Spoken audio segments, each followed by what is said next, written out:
patrimônio cultural edificado. Expressões da arquitetura colonial italiana no município de Salto Veloso. Proponente, arquiteta Thelma Donadel.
Através da forma de edificar e morar de um povo em um determinado período da história, exprime-se sua identidade, cultura, forma de pensar e viver em família e em comunidade.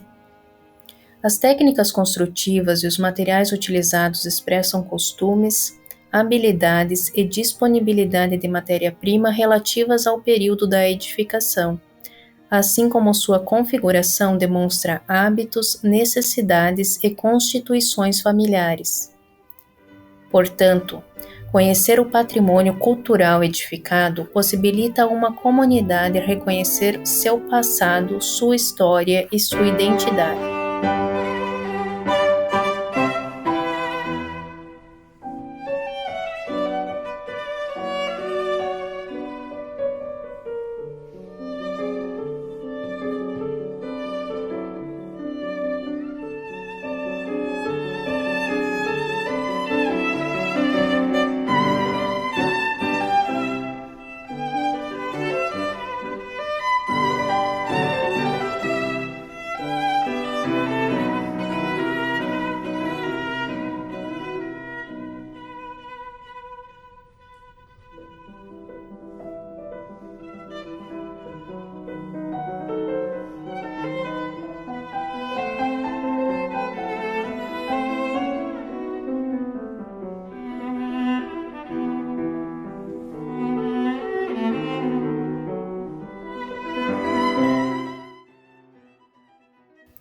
Em Salto Veloso, município localizado na região meio-oeste de Santa Catarina, as primeiras famílias de origem italiana começaram a chegar em meados da década de 1920, oriundas do Rio Grande do Sul e da região sul de Santa Catarina.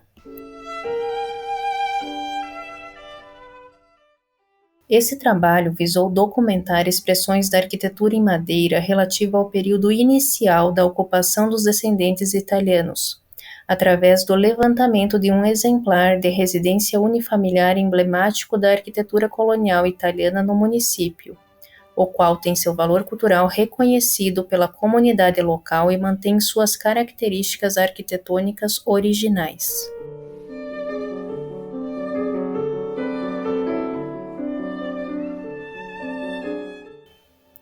O exemplar escolhido para esse estudo foi a casa da família Borga, que está localizado na área rural da cidade de Salto Veloso, na linha Alto Veloso, a cerca de 1,5 km do centro da cidade. A residência foi edificada em torno do ano de 1950 pelos proprietários.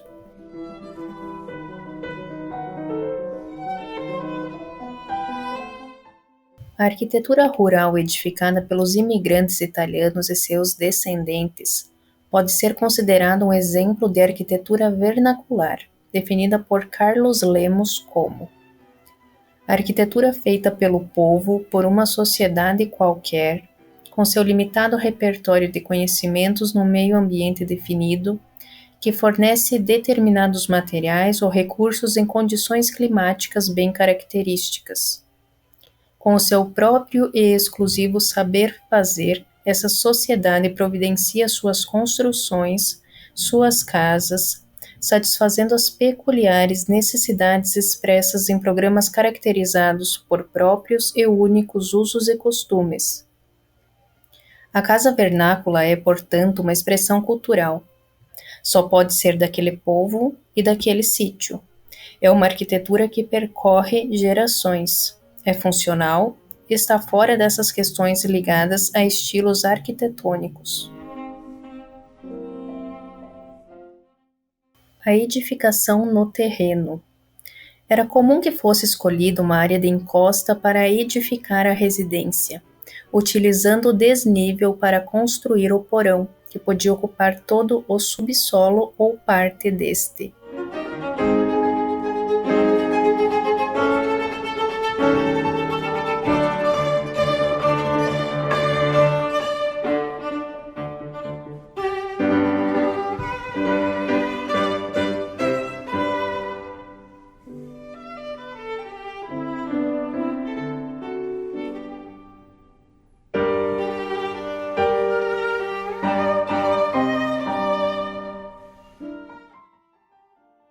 A arquitetura colonial dos italianos e seus descendentes é marcada pelo uso de materiais e mão de obra local. As casas costumavam ser construídas pelos próprios moradores. Os materiais utilizados geralmente eram os disponíveis no próprio terreno. Prevaleciam o uso da pedra e da madeira de araucária, abundante em toda a região à época. Geralmente a madeira retirada para a formação das lavouras era utilizada para a construção da edificação.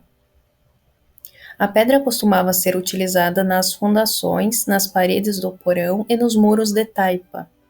Já a estrutura e as paredes da ala residencial, assim como portas, pisos e janelas, também eram executados em madeira.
A casa colonial italiana geralmente era dividida em três setores: o porão, a ala residencial, composta pela cozinha, sala e dormitórios, e o sótão.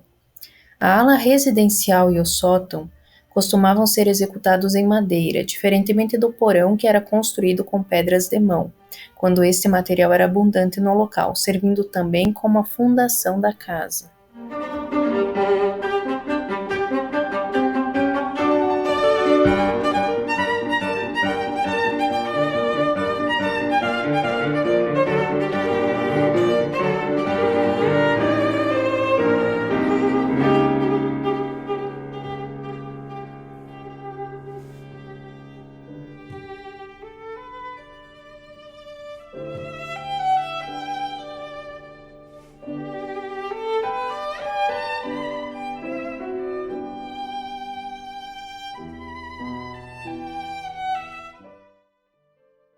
O porão era utilizado como espaço para guardar as ferramentas de trabalho e também como um local para a produção e armazenamento de vinho, salame, queijos, entre outros, já que a temperatura mais amena desse espaço os conservava por mais tempo. Costumavam possuir ventilação permanente.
A sala, também conhecida por saloto, era por onde se dava o acesso, geralmente por uma porta ampla de duas folhas e costumava ser ladeada pelos dormitórios. A cozinha era certamente o espaço mais utilizado da casa, servindo como principal espaço de convívio familiar. Júlio Pozenato descreve a cozinha dessas edificações como uma sala singela. Rodeando fogo, bancos ou cadeiras reuniam a família e os vizinhos para orações e conversas. Cita também que à noite, quando faz frio, as pessoas de casa reúnem-se à roda do fogo até altas horas para comer pinhões, tomar mate e conversar. Como havia pouca mobília, nas paredes da sala e da cozinha eram usados pregos onde eram pendurados roupas, chapéus e outros itens de uso pessoal.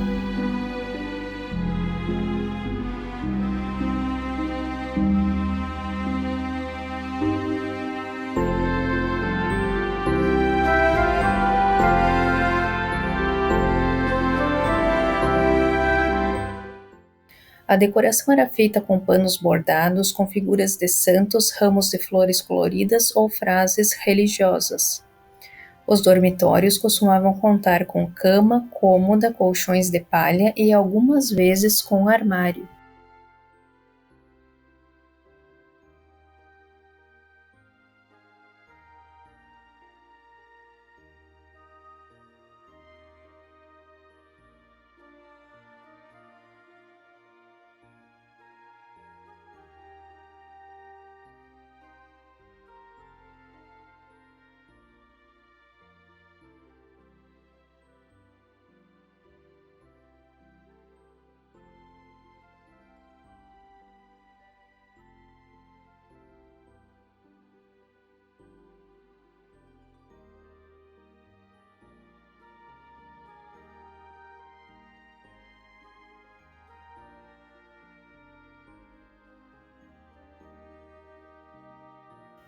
O sótão era utilizado como espaço para armazenar objetos e mantimentos, em geral os cereais como arroz, trigo e milho. Muitas vezes haviam também dormitórios no sótão. O sótão costumava ser construído com pé direito baixo e aberturas pequenas, o que gerava um ar mais quente e seco, favorecendo a conservação dos cereais que geralmente eram ali guardados.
As portas poderiam ser de uma ou duas folhas, ornamentadas ou não.